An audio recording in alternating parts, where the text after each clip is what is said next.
Welcome to Elections 101 in 5. On this program, we focus on simplifying the complexities in Nigeria's electoral process. We focus on the how and not who to vote. And this program is brought to you by Yaga Africa and supported by the UNDP.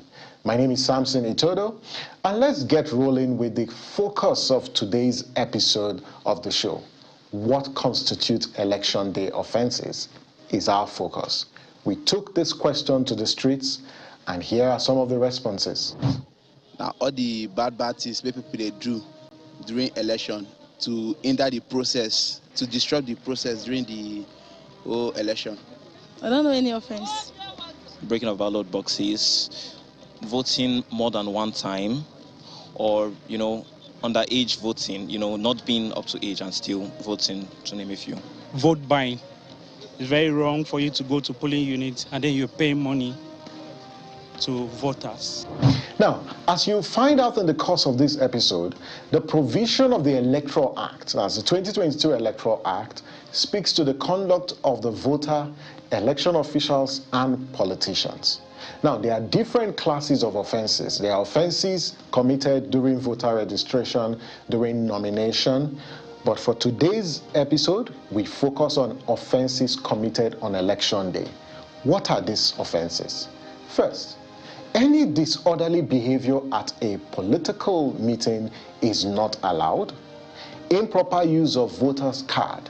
And if you vote, even when you are not qualified to vote, you are committing an electoral offense.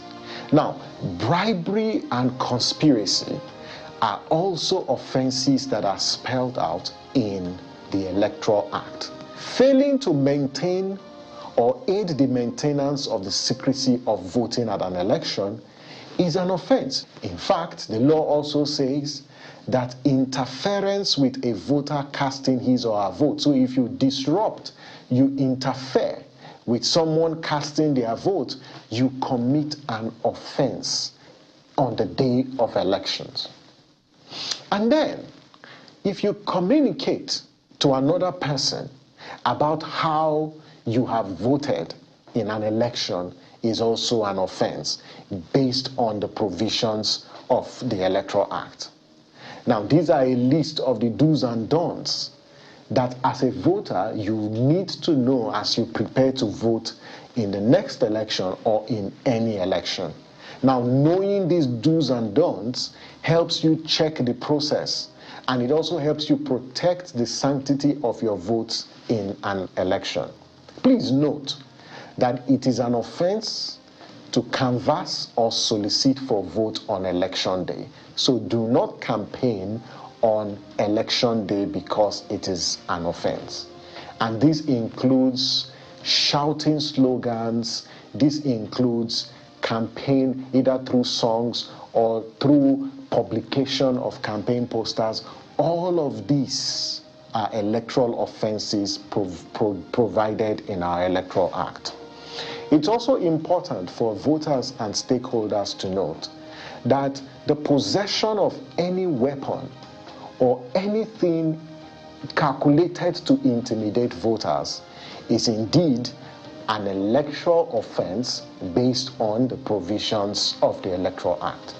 So these are some of the offenses that the law says any registered voter or any stakeholder should not indulge in, because if you do, there are sanctions that are provided for in the electoral law. So now you know the offenses in the Electoral Act. Please do not commit any of these offenses in the interest of peaceful, credible, and transparent elections. And that's Elections 101 in 5. You can watch previous episodes on the social media handles on our YouTube channel displayed on your screen. Collection of PVCs are ongoing in the INEC local government offices, and this process will end on January 22nd, 2023. Please collect your PVCs and do not wait for the last minute. Thank you for watching. I am Samson Itodo. Bye for now.